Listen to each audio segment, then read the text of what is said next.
இலங்கையில் அழகிய மிகப்பெரிய அழகான நாடு வந்து மலைநாடு தான். இலங்கையில் அழகான நாடு, எளிய நாடு. இலங்கையை சிங்காரித்தவர்கள் இந்திய தமிழர்கள். இலங்கையை சிங்காரித்தவர்களே வந்து தென்னிந்தியாவிலிருந்து இலக்கிய போன தமிழர்கள். இலங்கையில் உள்ள எழுத்தாளர்கள் எடுத்துக்கொண்டால் வடக்கு கிழக்கு தமிழர்களுடைய எழுத்துப்படவு, முஸ்லிம்களுடைய எழுத்துப்படவை விட இந்த மலையக எழுத்தாளர்களுடைய படைப்புகள் வந்து ஒரு வித்தியாசமானது.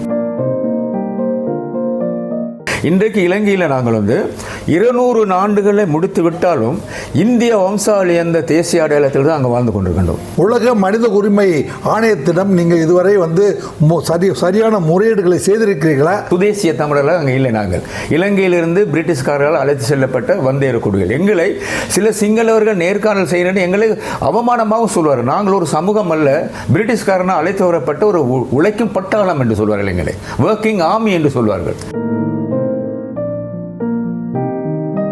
நாங்கள் வந்து 7 பேரை சொந்தமாக தெரிவு செய்து பாராளுமன்றத்துக்கு அனுப்பிவிட்டு மீதமான வாக்குகளை வந்து இடதுசாரிகளுக்கு வாக்களித்து அவர்களையும் பாராளுமன்றத்துக்கு அனுப்பியதன் காரணமாக இந்த சிங்கள இனவாத சுதேசிய பிரபுத்துவ மேட்டுக்கோடி அரசியல்வாதிகள் மிக பயந்தார்கள். இந்தியர்களை நிரந்தரமாக இந்த நாட்டிலிருந்து வேற இருக்க வேண்டும்.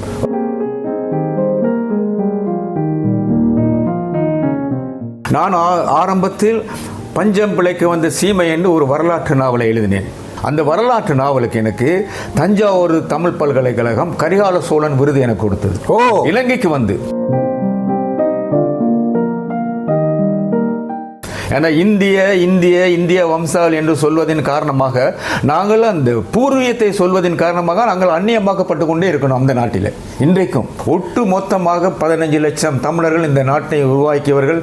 இந்திய பூர்வீக மக்கள் இவர்களுக்கு இந்திய இரட்டை பிரஜா உரிமை கொடுத்தால் சாதாரண தொழிலாளி நினைச்ச நேரம் இந்தியாவுக்கு சென்று வர முடியும். இந்த 2 நாட்டு உரிமை அவனுக்கு கிடைக்கும் என்ற நிலையில் இருக்கின்றது. உலகெங்கும் வாழும் தமிழ் சொந்தங்களுக்கு எனது அன்பான வணக்கங்கள். நாம் இன்றைய தினம் ஒரு சமூக நீரோட்டத்திற்கு அப்பாற்பட்டு, ஊடகத்துறைக்கு அப்பாற்பட்டு சமூகத்தில் வந்து பேசு பொருளாக்க வேண்டிய மிக முக்கியமான ஒரு செய்தியை வந்து இதுவரை யாருமே பேசு பொருளாக மாற்றவில்லை. ஏனென்றால் அது ஒரு மிகப்பெரிய அதாவது தமிழ் சமூகத்தில் 15 லட்சம் பேர் வந்து 15 லட்சம் தமிழர்கள் வந்து அடையாளப்படுத்தப்படாமல் இருக்கிற ஒரு நிகழ்வை நம்ம இன்றைய தினம் உலக மக்களுக்கு, தமிழ் சமூகத்துக்கு அடையாளப்படுத்த இருக்கின்றோம். அந்த வகையில் இன்றைய தினம் வந்து இலங்கையிலிருந்து தமிழ்நாட்டுக்கு விருந்தினராக வருகை தந்திருக்கின்ற நமது தொப்புள் கொடி உறவு திரு முருகன் சுப்பிலிங்கம் அவர்களை நம்ம சந்தித்து சற்று நேரம் ஒரு பயனுள்ள உரையாடலை நிகழ்த்த வேண்டும் என்று ஜெயதேவன் அவர்கள் சொன்னார்கள். அந்த அடிப்படையில் இன்றைய தினம் முருகன் சிவலிங்கம் அவரிடம் கேட்க வேண்டிய கேள்விகள் நிறைய இருக்கிறது, நிரம்ப இருக்கிறது. அதை கேட்போம். உங்களை பற்றி கொஞ்சம் அறிமுகம் செய்து கொள்ளலாமா? நன்றி. இன்றைய இந்த சர்வதேச ரீதியிலும் சரி, தமிழக ரீதியிலும் சரி, இப்படி ஒரு பொது ஊடகத்தின் மூலமாக என்னை சந்தித்து ஒரு நேர்காணல் கண்டதில் பெரும் மகிழ்ச்சி அடைகின்றேன். என்னை பொறுத்து அறிமுகம் சொல்ல வேண்டும் என்றால், இன்று நாங்கள் வந்திருக்கிறது வந்து சர்வதேச அயலக தமிழர் தின விழாவில் நாங்கள் கலந்து கொள்வதற்காக வந்திருக்கின்றோம். நான் கேள்வி கேட்டுக்கொண்டேன். இந்த விழாவிலே கலந்து கொள்வதற்கு முன்பாக நானும் அயலக தமிழனா என்ற ஒரு கேள்வி, வேதனைக்குரிய வருத்தமான கேள்வி. இது என்ற பூர்வீக மண், எங்களுடைய பெற்றோர்கள், எங்களுடைய மூதாதையர்களோடு வளர்ந்த நான் ஒரு 19ஆம் நூற்றாண்டினுடைய ஆரம்ப காலகட்டத்தில் பிரிட்டிஷ்காரருடைய காலனித்துவவாதிகளால் தமிழ்நாட்டிலிருந்து இலங்கைக்கு கூலிகளாக எந்த வருடம் 1823 ஆண்டு தான் 1823ஆம் ஆண்டு பிரிட்டிஷ் கம்பெனியாரால் வந்து தமிழகத்திலிருந்து அவர்களுடைய சொந்த நிலத்தை, பிரிட்டிஷருடைய கம்பெனியாருடைய நிலத்தை பக்குவப்படுத்துவதற்காக தமிழ்நாட்டிலிருந்து தமிழ் மக்கள் எல்லாம் வந்து நல்ல உழைப்பாளர்கள், விவசாயம் தெரிந்தவர்கள் என்பதற்காக இவருடைய மூதாதையர்கள் எத்தனை லட்சம் பேர், கிட்டத்தட்ட நாங்கள் ஆரம்ப காலத்து ஆயிரங்கள் கணக்கில் வந்து 10,000 கணக்கில் வந்து கடைசியில் லட்சக்கணக்கில் வர வந்துடுது. ஆயிரக்கணக்கானவர்கள், 10,000 பேர், இல்லை இறுதியில் லட்சம். அப்போல்லாம் பார்த்தீங்கன்னா இங்கேருந்து ஸ்ரீலங்காவுக்கு கப்பல் வந்து தினமும் போக்குவரத்து இருந்தது. அந்த போக்குவரத்து இருக்கும்போது கப்பலில் ஏற்றி கொண்டு இவர்களை அந்த நாட்டுக்கு சென்று இந்த இலங்கையில் இருக்கிற மற்ற மாகாணங்கள் இல்லாத ஒரு பகுதி, என்னங்க பிரிட்டிஷார் கிழக்கிந்திய கம்பெனியார் வந்து காடுகளுக்கு மிகப்பெரிய காடை வந்து விலைக்கு வாங்கியிருக்கிறார்கள். விலைக்கு வாங்கி அவர்களுக்கு சொந்தமான இடத்துல இது வந்து இப்போ இலங்கையில் போய் இவங்க குடியுரிமை கேட்கவில்லை. இலங்கைக்குள்ளே இருக்கிற ஒரு நிலத்தை பிரிட்டிஷார் வந்து விலைக்கு வாங்கி அவர்கள் சொந்தமாக வைத்திருந்த இடத்துல இவங்களை வந்து போய் அந்த காடுகளை திருத்தி மிக அற்புதமான, அதாவது கிட்டத்தட்ட லண்டன் மாநகரத்தில் இருக்கிற மாதிரி ஒரு அருமையான காப்பி, டீ, தேயிலை தோட்டங்களை வந்து உலகமே வியக்குங்கிற அளவிற்கு உருவாக்கி இருக்கிறார்கள். அதை பற்றி இவர் நம்ம முருகன் அவர்கள் தற்போது தெளிவாக நமக்கு சொல்வார். இந்த ஒரு உத்தியோகபூர்வமாக நேர்காணல் இல்லாமல் மனோ ரீதியாக, உணர்வு ரீதியாக ராஜேந்திரன் அவர்கள் என்னோடு இந்த கேள்விகளை கேட்டுக்கொண்டிருக்கின்றார். அவர் தமிழ்நாட்டு மக்களுக்கும் சர்வதேச மக்களுக்கும் ஒரு அறிமுகம் செய்வதிலேயே அவர் உணர்ச்சி வசப்படுவதை நான் அறிய வேண்டியிருக்கிறது. அதுக்காக நான் உங்களுக்கு நன்றி செலுத்த வேண்டியிருக்கிறது. இன்றைக்கு நான் வந்து இலங்கைக்கு சென்ற பிறகு இன்றைக்கு வந்து 200 ஆண்டுகள் நாங்கள் இலங்கைக்கு சென்று 202வது ஆண்டுகளில் நான் காலடி வைக்கிறேன். 202 ஆண்டுகள், 2 நூற்றாண்டுகளை கடந்து விட்டோம். 2 நூற்றாண்டு 1823ஆம் ஆண்டு பிரிட்டிஷ்காரன் இலங்கையும் இந்தியாவும் சம காலத்திலே தான் கைப்பற்றினாங்க. பிடிச்ச காலம் அவர்கள் வந்து இந்த நாட்டை பிடித்த பிறகு அவர்கள் பெருந்தோட்ட பணப்பயிர் உற்பத்தி செய்வதற்காக உலகம் முழுக்க கூலி தொழிலாளர்கள் தேடிக்கொண்டு போனார்கள். ஆப்பிரிக்காவுக்கு போனார்கள், ஜப்பானுக்கு போனார்கள், சீனாவுக்கு போனார்கள்.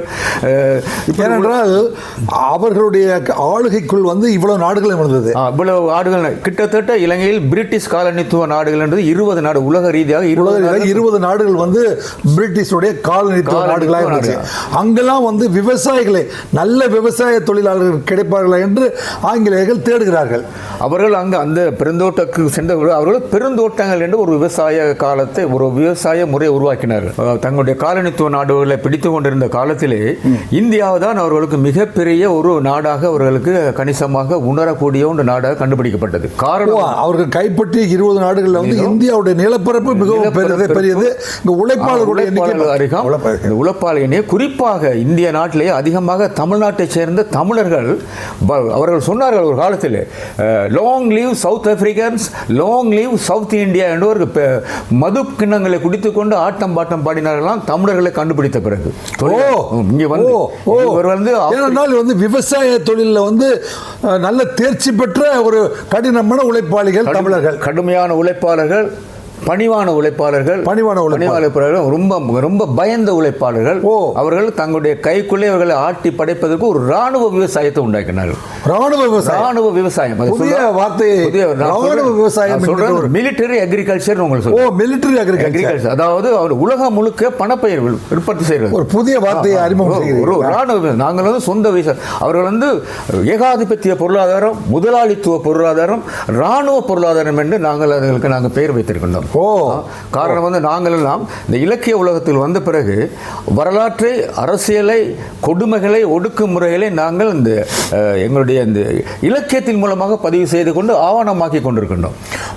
அவர்களுடைய பேராதிக்கத்துக்கு நீங்கள் உட்பட்டு பணி செய்ய வேண்டிய ஒரு காலகட்டத்தை கடந்து வருகிற போது எவ்வளவு வழிகளை உணர்ந்தீங்களோ அத்தனை வழிகளையும் நீங்கள் வந்து இலக்கியத்தின் வாயிலாக பதிவுகளை செய்து வருகிறீர்கள். முக்கியம் இலங்கையில் உள்ள எழுத்தாளர்கள் எடுத்துக்கொண்டால் வடக்கு கிழக்கு தமிழர்களுடைய எழுத்துப்படவு, முஸ்லிம்களுடைய எழுத்துப்படவை விட இந்த மலையக எழுத்தாளர்களுடைய படைப்புகள் வந்து ஒரு வித்தியாசமானது. அவர்கள் எழுதியதெல்லாம் இந்த ரசனைக்காக இலக்கியம் படிக்கவில்லை. இன்றைக்கு உலகத்திலே ரசனை இலக்கியம், சிந்தனை இலக்கியம்னு 2 இலக்கியம் தான் இருக்குது. இன்றைக்கு தமிழ் இலக்கியங்கள் எடுத்தால் மலேசிய இலக்கியம், புலம்பெயர் இலக்கியம், இலங்கை இலக்கியம், இந்திய இலக்கியம், தமிழக இலக்கியம் இருக்கின்ற நேரத்தில் மலையக இலக்கியம்னு ஒரு தனியான இலக்கியம் இருக்கின்றது. மலையக இலக்கியத்தில் யாராலும் இலேசாக எழுதிவிட முடியாது, படைக்க முடியாது. அது ஒரு பாட்டாளி வர்க்க இலக்கியம். அங்கு கொடுமைகளுக்கு எதிராக, அரசியல் ஓரவஞ்சனைக்கு எதிராக, ஒடுக்குமுறைக்கு எதிராக, மிக இராணுவ முதலாளிகளுடைய எதிராக நாங்கள் வந்து போராடி கொண்டு வாழ வேண்டிய ஒரு சமூகத்தை சேர்ந்தவர்கள். ஆகவே நாங்களும் அங்குள்ள இலங்கையில் அழகிய மிகப்பெரிய அழகான நாடு வந்து மலைநாடு தான். இலங்கையில் அழகான நாடு, எழில் மிகுந்த நாடு. எழில் மிகுந்த நாடை நீங்கள் உருவாக்கிய நாடு. அப்படி சொல்லுங்க. எழில் மிகுந்த நாடு ஒன்று இருக்கிறது என்றால் அது தமிழர்களால் உருவாக்கப்பட்டது. தென்னிந்திய தமிழர்கள் வந்து இலங்கைக்கு சென்று உருவாக்கப்பட்டது. இலங்கையை சிங்காரித்தவர்கள் இந்திய தமிழர்கள். இலங்கையை சிங்காரித்தவர்களே வந்து தென்னிந்தியாவில் வந்து இலக்கிய போன தமிழர்கள். மிகப்பெரிய அற்புதமான பதிவு ஜெயதேவன். இதற்காக இன்னைக்கு உலக நாடுகள் இன்றைக்கு பாருங்க, புதிய அரசாங்கம் வந்த உடனே புதிய அரசாங்கத்துடைய நோக்கம் வந்து வெளிநாட்டு நாட்டிலிருந்து வந்து உல்லாச பிரயாணிகள் மூலமாக அந்த பொருளாதாரத்தை உருவாக்கி கொள்ள வேண்டும் என்று ஒரு சிரமப்பட்டு கொண்டிருக்கின்றது. இலங்கை நாட்டுக்கு உல்லாச பிரயாணிகள்லாம் வருவதற்கெல்லாம் காரணம் வந்து இலங்கையின் அழகை மட்டும் ரசித்து போவதற்கு அல்ல. முழு அழகிய நாடு இலங்கை. கொழும்பிலிருந்து பதுளை வரைக்கும் கடைசி ரயில்வே தொங்கல் வரைக்கும் இலங்கையின் எழிலை காட்டுவதற்கு தான் இலங்கையின் மலைநாட்டினுடைய அழகைத்தான் காட்ட முடியும். அதெல்லாம் செய்தவர்கள் எங்களுடைய ஆரம்ப காலத்திலிருந்து இன்று வரையான எங்களுடைய இந்திய பெண்களும் இந்திய ஆண்களும் இளைஞர்களும் பெண்களும் ஆகவே அவர் பாருங்க, இந்திய ஆண்களும் இந்திய பெண்களும் தான் வந்து அவருடைய பெருந்தன்மையை பார்த்தீங்களா. இந்திய ஆண்கள் தென் தமிழகத்தை சேர்ந்த தமிழ் மக்கள் தான் உருவாக்கினார்கள் கூட அவர் சொல்லலை. பாருங்க, நாங்கள் இந்தியாவை சேர்ந்தவர்கள் என்று தான் அவர் இயல்பாகவே பேச வருது. அந்த அளவுக்கு இந்தியாவை அவர் நேசிக்கிறவர்களாக இருக்கிறார்கள். ஏன் சொன்னால் ராஜா, நான் சொல்றது என்ன சொன்னால், நான் இந்த நாட்டின் தொப்புள் கொடி உறவுன்னு சாதாரணமாக சொல்லவில்லை. வரலாற்று ரீதியாக சரித்திர ரீதியாக தொப்புள் கொடி உறவு நாங்கள் இன்றைக்கு இலங்கையில் நாங்கள் வந்து 200 ஆண்டுகளை முடித்து விட்டாலும் இந்திய வம்சாவளி என்ற தேசிய அடையாளத்தில் தான் அங்கே வாழ்ந்து கொண்டிருக்கின்றோம். உங்களுக்கு இது இப்போ இந்தியாவும் இலங்கையும் சுதந்திரம் அடைந்த பொழுது ஸ்ரீமாவோ பண்டாரநாயக்கா அவர்கள் அதிகாரத்துக்கு வந்த பிறகு அங்கே எல்லோருக்கும் வந்து குடியுரிமை வழங்கப்படுவதற்காக ஒரு சட்டம் இயற்றப்பட்டது. அந்த சட்டம் இயற்றுகிற பொழுது அங்கே வாழ்ந்து கொண்டிருந்த இலங்கை தமிழர்களுக்கு குடியுரிமை கொடுக்கப்பட்டதா இல்லையா? நல்ல அருமையான கேள்வி, மிகப்பெரிய கேள்வியாக நீங்க கேட்கிறீர்கள். உங்களுக்கு எந்த மாதிரியான குடியுரிமை கொடுக்கப்பட்டதா? குடியுரிமை கொடுக்கப்பட்டதா அல்லது மறுக்கப்பட்டதா? நான் சொல்லுவேன், ஏன் கொடுக்கப்படவில்லை? நீங்க வந்து இது சம்பந்தமாக உலக மனித உரிமை ஆணையத்திடம் நீங்க இதுவரை வந்து சரியான முறையீடுகளை செய்திருக்கிறீர்களா இல்லையா என்ற கேள்விகளுக்கெல்லாம் நான் வந்து உங்களிடம் பதிலை எதிர்பார்க்கிறேன். எனக்கு மிக வேதனையான ஒரு கேள்வி ஒன்று கேட்டீர்கள். என்னுடைய வயதுக்கு அனுபவத்துக்கு அரசியல், இலக்கியம், கலை, கல்வி ரீதியாக என்னுடைய யாரும் இந்த மாதிரி ஒரு கேள்வியை கேட்டதில் நிறைய கேள்வி கேட்டிருக்கின்றார்கள். உங்களுடைய சமூக தேசிய வாழ்க்கையை உலகம் அறிவதற்கு ஏதாவது முயற்சி எடுத்தீர்களா, உலகம் எதுக்கு தெரிவித்தீர்களா என்று ஒரு கேள்வி கேட்டீர்கள். இங்கே அதுதான் மிக வருத்தத்துக்குரியது. இன்றைய வரைக்கும் நாங்கள் இந்த நிலையில் உலகம் அறியாத, உலகம் அறிந்து கொள்ளாத ஒரு சமூகமாக இலங்கையில் மிக கொடுமையான ஒரு நிலையில், மிக விசித்திரமான நிலையில், ஒரு அதிர்ச்சி அடையக்கூடிய நிலையில் வாழ்கின்ற ஒரு சமூகமாக இலங்கையில் இருந்து கொண்டிருக்கோம். 200 ஆண்டுகளுக்கு 200 ஆண்டுகளாக முடிந்தோம். 200 ஆண்டுகளாக இது வந்து நம்ம வந்து ஸ்ரீமாவோ பண்டாரநாயக்கோவுக்கு முன்பு பின்பு அப்படின்னு நம்ம ரெண்டா பிரிச்சா தான் இதை வந்து காட்சிப்படுத்த முடியும்னு நினைக்கிறேன். அது வந்து ஆங்கிலேய கிழக்கிந்திய கம்பெனியார்கள் உங்களை அங்கே வந்து பணி செய்வதற்காக தென்னிந்திய தமிழர்களை அழைத்து சென்றார்கள். அங்கு உங்கள் பணியை வந்து சீரோடும் சிறப்போடும் செய்து இலங்கை அரசுக்கும் சம்பந்தம் இல்லாமல் பிரிட்டானியர்களுக்கு சொந்தமான ஒரு இடத்தை வந்து உலகத்திலே அழகிய ஒரு மிகப்பெரிய பெருந்தோட்டமாக நீங்கள் மாற்றியிருக்கிறீர்கள். அதுவரை உங்கள் கடந்து வந்த பாதை நீங்கள் ஆங்கிலேயருக்கு வேலை செய்ததாக, அதாவது இந்திய மண்ணிலிருந்து இலங்கை மண்ணுக்கு சென்று ஆங்கிலேய கம்பெனிக்கு நீங்கள் வேலை செய்து கொண்டிருந்தீர்கள். ஆனால் இப்போ பிரித்தானியருடைய ஆட்சியிலிருந்து 20 நாடுகளுக்கும் ஒவ்வொரு நாடாக தொடர்ந்து சுதந்திரம் வழங்கி கொண்டிருக்கிறார்கள். அப்படி சுதந்திரம் வழங்குகிற போது அங்கு வாழ்ந்து கொண்டிருந்த உங்களுக்கும் அதே சுதந்திரம் வழங்கியிருப்பது தானே நியாயம். எந்த சூழ்நிலையில் அது மறுக்கப்பட்டது. அருமை அருமை அருமை அருமை. அதாவது ஆரம்பத்தில் 200 ஆண்டுகளை உங்கள் மத்தியில் சொன்னேன், 2 நூற்றாண்டுகளை சொன்னேன். 1823 சொன்னால் 19ஆம் நூற்றாண்டின் ஆரம்ப காலத்தில் தான் பிரிட்டிஷ்காரர்கள் எங்களை விவசாய கூலிகளாக இலங்கைக்கு அழைத்து வரப்பட்டு 1823 கொண்டு வந்தார்கள். அந்த வரப்பு 1823 பிரிட்டிஷ்காரர்கள் இலங்கை 1815ஆம் ஆண்டு தான் இலங்கை பிடித்தார்கள். ராஜசிங்க 1815ஆம் ஆண்டு தான் இலங்கை பிரிட்டிஷ்காரர்கள் வந்து இலங்கை கைப்பற்றுகிறார்கள். அந்த நேரம் விக்ரமராஜசிங்கன் ஒரு தமிழ் அரசன், வேலூரை சேர்ந்த தமிழ் அரசன். தமிழன் தான் வந்து தமிழன் ஆட்சி ஆண்டு கொண்டிருக்கிற பொழுதுதான் ஆங்கிலேயர்கள் வந்து இலங்கை அரசாங்கத்தை கைப்பற்றியிருக்கிறார்கள்.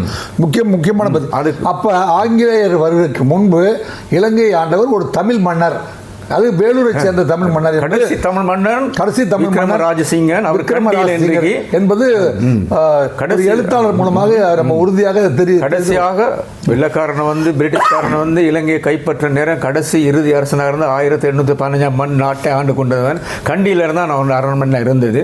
அவரை கைப்பற்றி சிறைப்பிடித்து வேலூருக்கு கொண்டு போய் வேலூரில் கிட்டத்தட்ட 6 மாதங்களோ 7 மாதமாக இருந்து வேலூர் சிறையில் கொண்டு வந்து இலங்கையில் கைது செய்து வேலூர் சிறையில் கொண்டு போய் மனைவி பொன்னம்மா பொன்னம்மாள் அவர் மனைவி பாருங்கள்.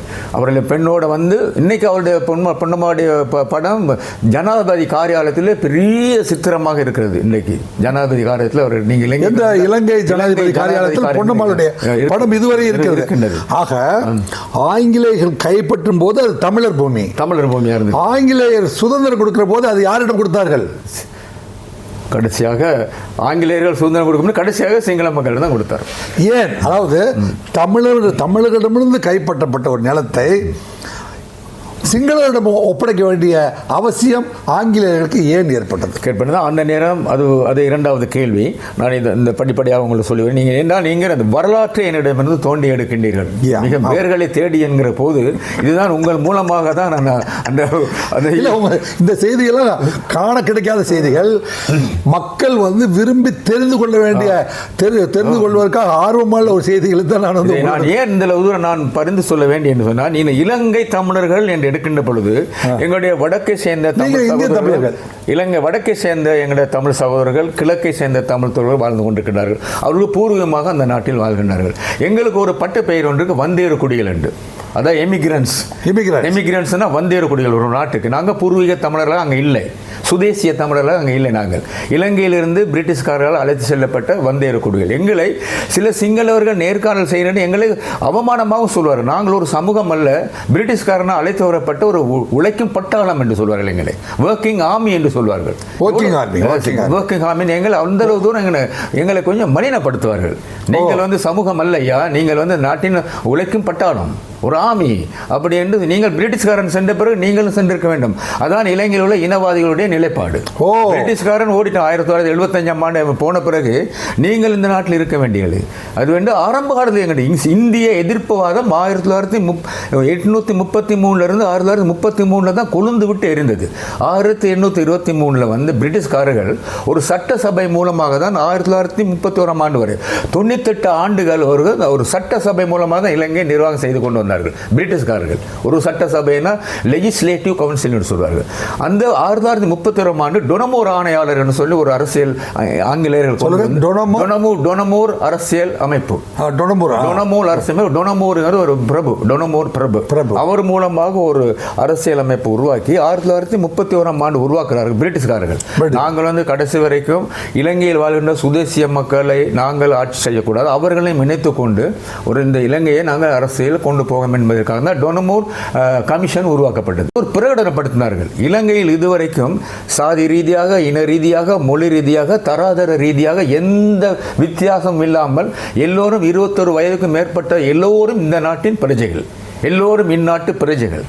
இதில் வந்து எந்த குடிமக்களையும் நாங்கள் வித்தியாசப்படுத்தக்கூடாது என்று அவர் பிரகடனப்படுத்தினார். இனிதான் இலங்கை 1930 எல்லோரும் இந்நாட்டு குடிமக்கள், சாதி ரீதியாகவோ மத ரீதியாகவோ யாரையுமே வந்து பிரித்து பார்க்கக்கூடாது என்று ஆங்கிலேயர்கள் பிரகடனப்படுத்தினார்கள். அவர்கள் 1931ஆம் ஆண்டு ஆங்கிலேயர் டொனமோர் 1931 ஆண்டு அந்த டொனமோர் பிரபு அந்த கமிஷன் வந்து இந்த பிரகடனப்படுத்தினார். இதுதான் எங்களுடைய இனி ஆட்சி 1930க்கு பிறகு 1931க்கு பிறகு இப்படித்தான் வந்து இந்த நாடு பயணிக்க வேண்டும், அதாவது மனிதர்களை பொறுத்தவரை இந்த நாடு இப்படித்தான் பயணிக்க வேண்டும் என்று ஒரு சட்டத்தையே ஏற்று அதை அமலுக்கு கொண்டு வந்தார்கள் ஆங்கிலேயர்கள். கொண்டு வந்த பிறகு அப்பொழுதுதான் கொந்தளிப்பு, இந்திய எதிர்ப்புவாதம் கொந்தளித்த காலம் 1931ஆம் ஆண்டு என்று தான் நம்ம சொல்ல வேண்டியது.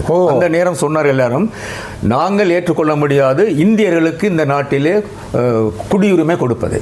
அந்த இலங்கையை சேர்ந்த சிங்கள தலைவர்கள், அப்போ இலங்கையை சேர்ந்த சிங்கள தலைவர்கள் சுதந்திரத்துக்கு இலங்கைக்கு சுதந்திரம் கொடுப்பதற்கு முன்பிருந்தே வந்து தமிழர்களுக்கு உரிமை மறுக்கப்பட வேண்டும் என்பதை ஒரு கொள்கையாக வைத்திருந்திருக்கிறார். இந்திய தமிழர்கள் இந்த நாட்டுக்கு வரக்கூடாது, அவர்கள் போய்விட வேண்டும், அவர்கள் நீங்கள் கொண்டு வந்த தொழிலாளர்கள். இந்த நாட்டிலே இருக்கின்ற வடக்கு கிழக்கை சேர்ந்த பூர்வீக தமிழர்களும் சிங்களவர்களுக்கும் தான் அந்த நாடு சொந்தமானது. இந்தியர்கள் பெருந்தோட்ட தொழிலாளர்கள் இங்கே வந்தார்கள், காடுகளை அழிப்பதற்காக உங்களுடைய தொழிலாளர்கள் வந்தவர்கள்.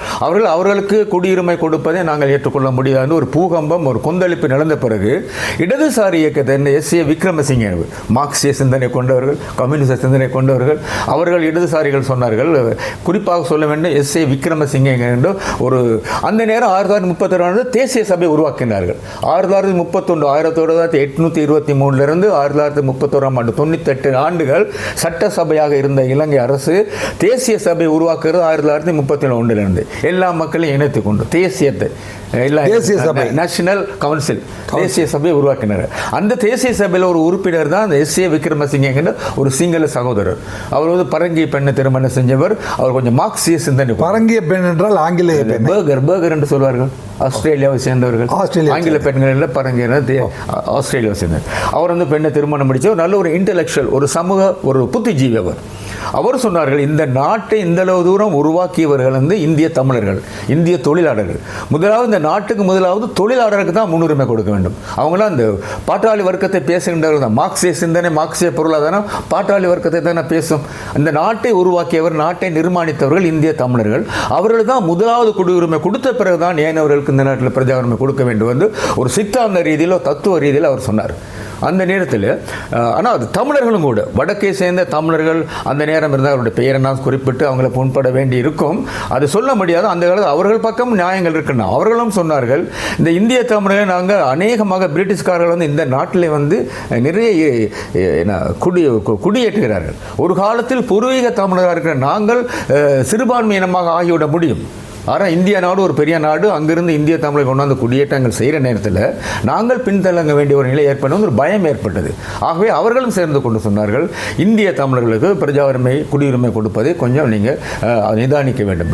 ஆகவே இந்த சர்ச்சை உண்டாக பிறகு அவர் என்ன செய்ய, அவர்கள் சொன்னார்கள், ஒரு விகிதாசாரப்படி குறைந்த பிரஜா உரிமை கொடுக்கணும், குடியுரிமை கொடுக்கணும் என்று வந்த பிறகு எங்களுக்கு அந்த விக்ரமசிங்க கதைச்ச பிறகு இந்த நாட்டில் உள்ள ஆங்கில ஆட்சியாளர்கள் கொஞ்சம் யோசிக்க தொடங்கினார்கள். பெரும்பான்மை இனமாக சிங்கள மக்கள் இருக்கின்றார்கள், அதுக்கடுத்து பெரும்பான்மை இனமாக வடக்கு கிழக்கு சேர்ந்த தமிழ் மக்கள் இருக்கின்றார்கள்.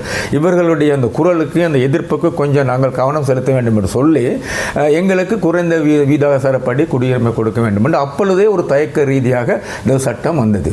அந்த நேரத்தில் இந்த இந்திய எதிர்ப்புவாதம் தளிர்விட்டு கொழுந்து வந்த பிறகு 1931 முடிந்த பிறகு வந்து இந்த நாட்டுக்கு சுதந்திரம் கிடைக்க 1947 பிரிட்டிஷ்காரர்கள் இந்த நாட்டை சுதந்திரம் கொடுக்கிறார்கள் சிங்கள சுதேசிய தலைவரிடம். அப்போ டிஎஸ் சேனநாயக்க ஒரு தலைவர் இருந்தார்.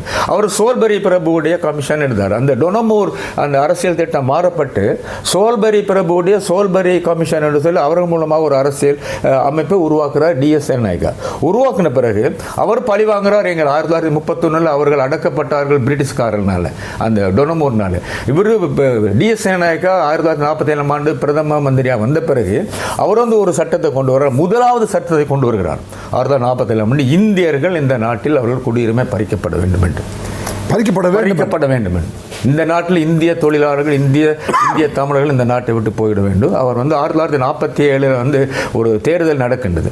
தேர்தலில் வந்து பாருங்கள், 7 உறுப்பினர்களை நாங்கள் தெரிவு செய்கிறோம். எங்கள் அந்த காலத்தில் 1947 தோட்ட தொழிலாளர்களுக்கு அந்த குடியுரிமை கிடைத்ததன் காரணமாக பாராளுமன்றத்துக்கு 7 பிரதிநிதிகளை தெரிவு செய்தார்கள். பெருந்தோட்டங்களிலிருந்து 7 பிரதிநிதிகளை தேர்ந்தெடுக்க. காரணம் வந்து இந்த டொனமூர் அவர்கள் எங்களுக்கு வாக்குரிமை கொடுத்ததுனால, சர்வசன வாக்குரிமை கொடுத்ததுனால எங்கள் மக்கள் வந்து பாராளுமன்றத்தில் குரல் கொடுப்பதற்காக தங்களுடைய 7 பிரதிநிதிகளை பாராளுமன்றத்துக்கு அனுப்புகிறார்கள். கிடைத்தது உரிமை கொடுத்தாங்க, பிரஜா உரிமை. டொனமூர் பிரபை நாங்கள் இந்த இடத்துல வணங்க வேண்டிய ஒரு நிலை இருக்கின்றது.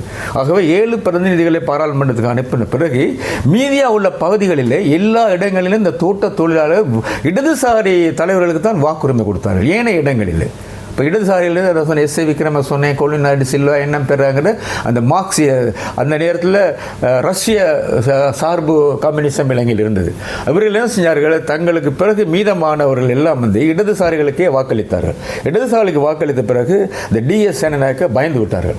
இந்த இந்திய தோட்ட தொழிலாளர் கொண்டு வந்ததுனால தான் இந்த நாட்டில் கம்யூனிசம் பரவ போகின்றது, இந்த நாட்டை கம்யூனிசவாதிகள் கைப்பற்ற போகின்றார்கள். ஆகவே அவர்கள் இன்னும் பயம் ஏற்பட்டது. பிறகு வந்து நாங்கள் வந்து 7 பேரை சொந்தமாக தெரிவு செய்து பாராளுமன்றத்துக்கு அனுப்பிவிட்டு மீதமான வாக்குகளை வந்து இடதுசாரிகளுக்கு வாக்களித்து அவர்களையும் பாராளுமன்றத்துக்கு அனுப்பியதன் காரணமாக இந்த சிங்கள இனவாத சுதேசிய பிரபுத்துவ மேட்டுக்கோடி அரசியல்வாதிகள் மிக பயந்தார்கள். இந்தியர்களை நிரந்தரமாக இந்த நாட்டிலிருந்து வேற இருக்க வேண்டும், அவர்கள் அழித்து விட வேண்டும் என்றுதான் 1948 ஒட்டு மொத்தமாக இந்திய தமிழர்கள் வாக்குரிமை பறிக்கப்பட்டது. குடியுரிமை 1948 ஆண்டு சிறிமாவ பங்காள சிரிமா இல்லை, பிறகு சிரிமா வருகிறார். டிஎஸ் சேனநாயக்க காலம் முதல் பிரதம மந்திரி.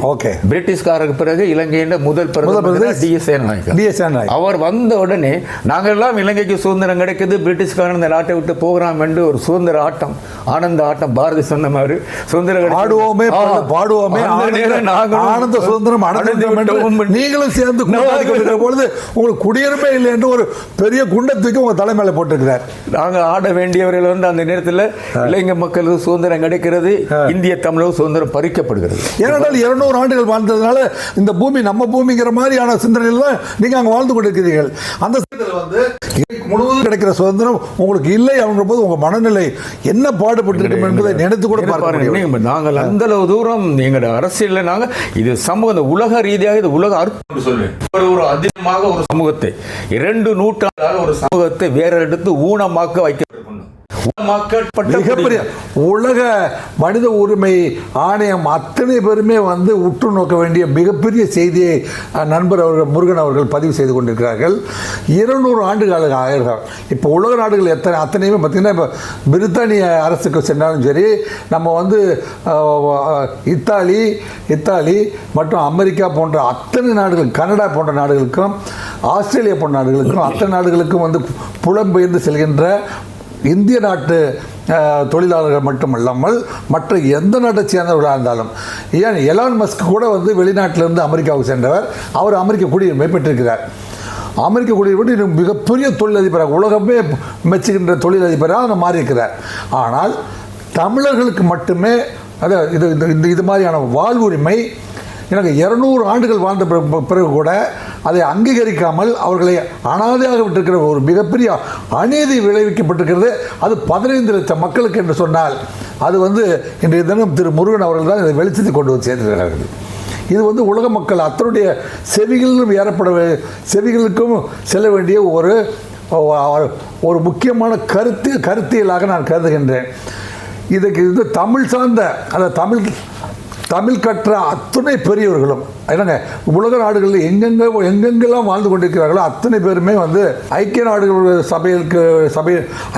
சபையில் இருக்கிற உலக மனித உரிமை தலைமையகத்துக்கு இந்த செய்தியை கண்டிப்பாக எடுத்து சென்று தானாக முன்வந்து எனக்கு உலக மனித உரிமை ஆணையம் வந்து தானாக முன்வந்து இந்த வழக்கை விசாரணைக்கு எடுத்துக்கொண்டு இவர்களுக்கு குடியுரிமையை பெற்றுத்தர முன்வர வேண்டும் என்கின்ற கருத்தியலை இன்றிலிருந்து தொடங்கி இது பயணமாக வேண்டும் என்று நான் வந்து என்னங்க இது தை பிறந்தால் வழி பிறக்கும் என்று சொல்வார்களே, இன்றைய தினம் தை முதல் நாளிலே இந்த அற்புதமான ஒரு கோரிக்கையை நான் பதிவு செய்து உலகத்தில் வாழ்கின்ற அத்தனை தமிழ் மக்களுக்கும் சட்டம் படித்த அத்தனை வல்லுநர்களுக்கும் எனக்கு தேசியம் விரும்புகின்ற அல்லது மனித சுதந்திரம் விரும்புகின்ற அத்தனை உலக அறிஞர்களுக்குமே இந்த செய்தியை வந்து நான் காணிக்காகிறேன்.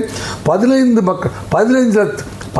லட்சம் தமிழ் மக்களுக்கு ஆனந்த சுதந்திரம் கொடுத்து தீர வேண்டும் என்கின்ற கோரிக்கையை வந்து இன்றைக்கு உலக அரங்குக்கு வழங்குகின்ற நாளாக முருகன் அவர்களுடைய சார்பாக இன்றைக்கு எடுத்து இந்த உலகத்துக்கு நான் இதை வழங்குகின்றேன்.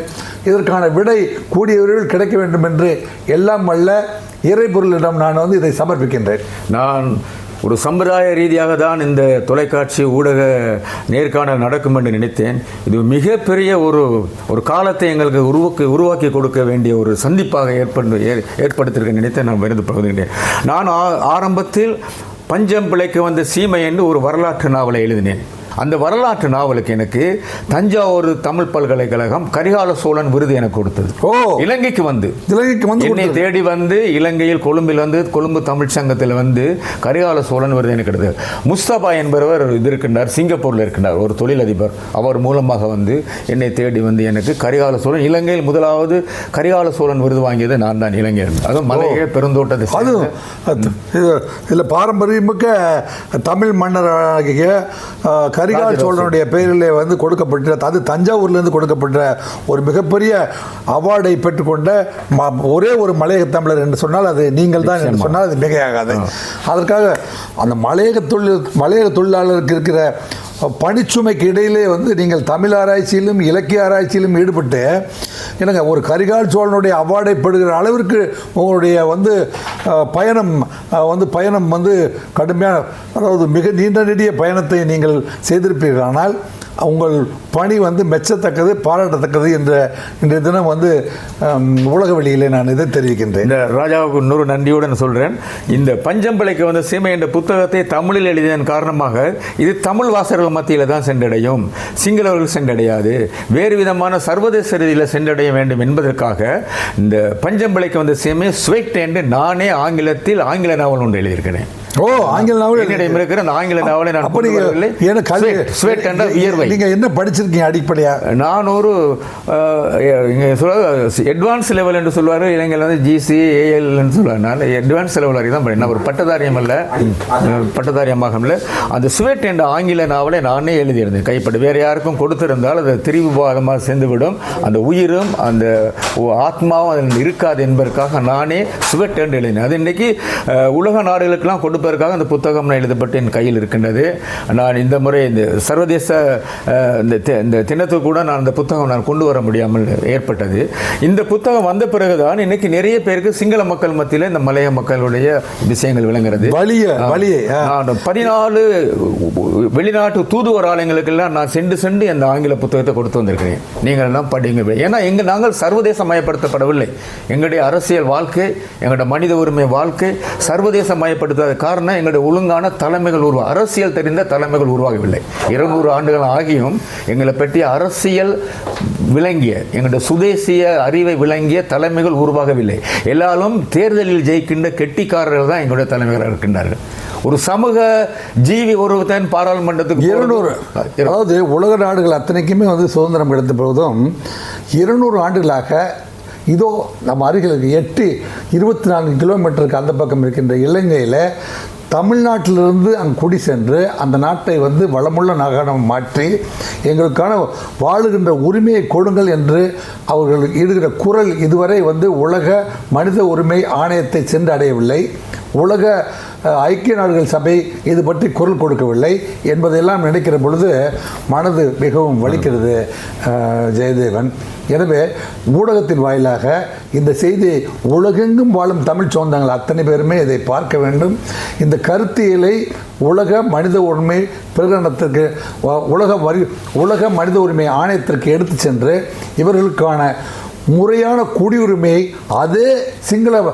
அதே இலங்கை மண்ணில் வழங்கப்பட வேண்டும் என்கின்ற கருத்தியல் இன்றைய தை முதல் 2025ஆம் ஆண்டு தை முதல் நாள் அன்று தமிழ்நாட்டிலிருந்து நாம் கொடுக்கின்ற இந்த குரலானது உலகத்தில் வாழ்கின்ற 10 கோடி தமிழ் மக்களுடைய நெஞ்சம் மட்டுமல்லாமல் 10 கோடி தமிழ் மக்களுக்கு எத்தனை நட்பும் உறவும் இருக்கிறதோ அத்தனை பேருக்குமே இந்த செய்தி கடத்தப்பட வேண்டும் என்று நான் இதன் மூலமாக பதிவு செய்கிறேன். தை பிறந்தால் வழி பிறக்கும் என்கிற வார்த்தை எவ்வளவு சுமை நிறைந்தது, எவ்வளவு அறிவு நிறைந்தது என்பதை உங்களுடைய நேர் மூலமாக நான் அறிந்து கொள்ள முடியும், நேர்காணலமாக அறிந்து கொள்ள முடிகின்றது. இரண்டாவது ராஜா, இன்னொரு விஷயத்தை நான் சொல்ல வேண்டேன். கின்னஸ் புத்தகத்தை நாங்கள் அறிந்திருக்கோம். சர்வதேச ரீதியாக உலக அதிசயங்களை பதிவு செய்கிற புத்தகம் வந்து கின்னஸ் புத்தகம் உண்டு. இந்த கின்னஸ் புத்தகத்திலே இந்திய தமிழர்கள், இலங்கையில் நாங்கள் சென்று மலையக தமிழர்கள் என்ற ஒரு புதிய அடையாளத்தோடு நாங்கள் வாழ்ந்து கொண்டிருக்கின்றோம். ஏன்னா இந்திய வம்சாவளி என்று சொல்வதன் காரணமாக நாங்கள் அந்த பூர்வீகத்தை சொல்வதன் காரணமாக நாங்கள் அந்நியமாக்கப்பட்டு கொண்டே இருக்கணும். அந்த நாட்டில் இன்றைக்கும் இந்தியங்கிறது இந்திய என்று கூட அவர்கள் சொல்றார்கள். இந்தியர்கள் இந்திய என்று அளவுக்கு நீங்க வந்து 200 ஆண்டுகள் வாழ்ந்த போதும் இலங்கை தமிழராகவும் மாறவில்லை, இந்திய தமிழர்கள் என்று சொல்வதனால் நீங்க இந்தியராகவும் மாறவில்லை. இன்றும் நாங்கள் அந்நியமாக்கப்பட்டு கொண்டிருக்கிற அரசியல் காரணம் வந்து இன்னும் இந்த தமிழர்கள் இந்திய வம்சாவளி இந்திய வம்சம் என்று சொல்லுகின்றனர். இதே அரசியல் விளங்காத இந்திய தமிழ்நாட்டில் இலங்கையில் உள்ள சில வர்த்தக சமூகத்தினரும் வேறு சில அரசியல் வரலாறு அறியாத சமூகத்தினரும் இந்திய வம்சாவளி என்ற சொல்ல பெருமையாக வைத்துக் கொள்ள தான் விரும்புகின்றார்கள். காரணம் வந்து இந்திய அரசின் மூலமாக சில சலுகைகளை பெற்றுக் கொள்வதற்காக வர்த்தக சமூகத்தினரெல்லாம் மலையக தமிழ் என்று சொல்லக்கூடாது, நாங்கள் ஒரு அடையாளத்தை ஏன் செய்யணும், படித்த இளைஞர்கள் நாங்கள் சொன்னோம் இந்திய வம்சாவளிங்கிறது பூர்வீகம். நீங்கள் இன்றிலிருந்து மலையக தமிழர் என்று சொல்ல வேண்டாம். மலையக தொழில் நீங்க பார்த்த தொழில். இந்திய தமிழர்கள் என்று சொல்வது உங்களுக்கு பெருமை. ஆனால் நீங்க உங்களுக்கு வந்து எனக்கு தெரிந்தவரை உங்களுக்கு டூயல் சிட்டிசன்ஷிப் கொடுக்க வேண்டும். கட்டாயமா. இந்தியாவும் வந்து குடியுரிமை கொடுக்க வேண்டும்.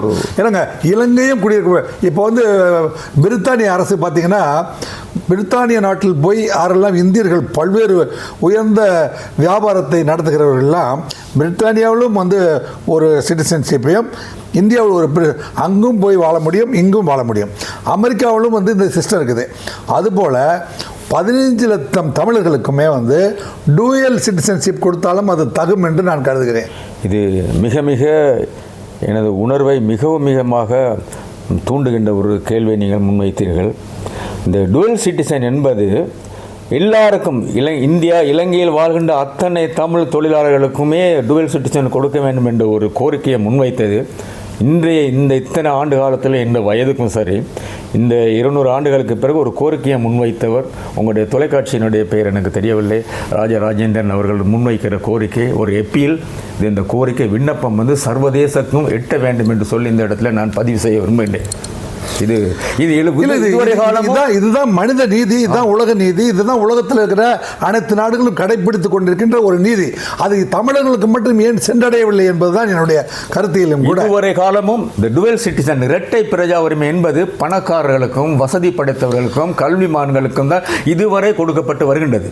இவர் ராஜேந்திரன் அவர்கள் சொன்னது போல இந்த நாட்டை உருவாக்கிய 200 ஆண்டுகால வரலாற்றை கொண்ட சாதாரண தொழிலாளர் மக்களுக்கும் இரட்டை பிரஜா உரிமை கொடுக்க வேண்டும் என்ற கோரிக்கை ஒரு சர்வதேச அரசியல் கோரிக்கையாக, ஐக்கிய நாடுகளுக்கு எட்ட வேண்டிய கோரிக்கையாக இந்த தொலைக்காட்சி மூலமாக ராஜேந்திரன் முன்வைத்தது. நான் இது ஏன் வந்து இந்த டூயல் சிட்டிசன் கொடுக்கிறேன் என்றால், இன்றைய தேதி வரை அது இந்த இலங்கையிலே உங்களை அங்கீகரிக்கப்படாமல் இருக்கிற ஒரே காரணத்தினாலே அங்கு சாதாரண மக்களுக்கு கிடைக்கின்ற கல்வி, வேலை வாய்ப்பு போன்ற இடத்துல சமத்துவம் உங்களுக்கு கிடைக்க வாய்ப்பில்லை.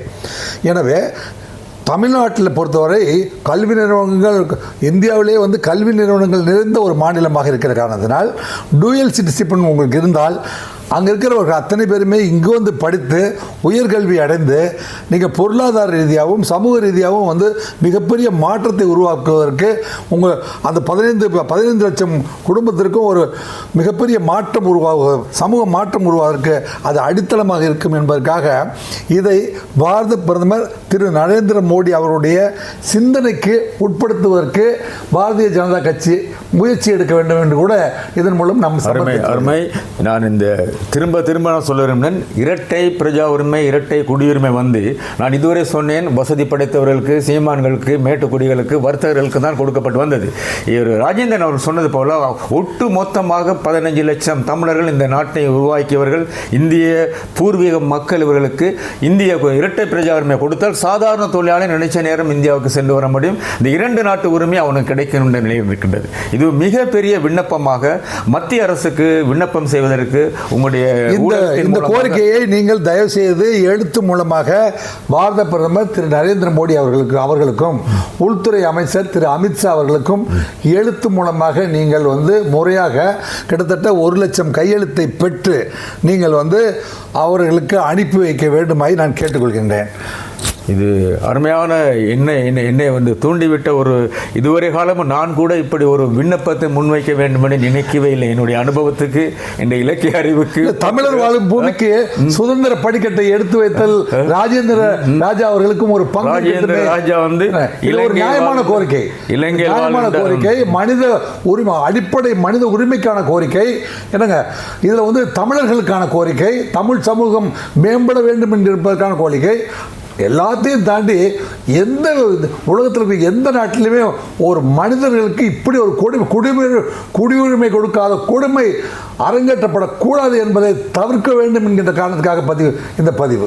சர்வதேச அயலக தமிழர் தினத்திலே இப்படி ஒரு புதிய விண்ணப்பத்தை யாருமே இதுவரை முன்வைக்காத புரட்சிகரமான, எழுச்சிகரமான, நாங்கள் இதுவரையும் பேசப்படாத ஒரு விண்ணப்பம் தான் இது. வந்து அனைத்து இலங்கையில் வாழ்கின்ற அனைத்து இந்திய தமிழ் தொழிலாளர்கள் அனைவருக்கும் டுவெல் சிட்டிசன் இரட்டை பிரஜா உரிமை கொடுக்க வேண்டும் என்று, இரட்டை பிரஜா உரிமை கிடைத்த தீரம், அதற்கு இதுவே முதல் படிக்கட்டு.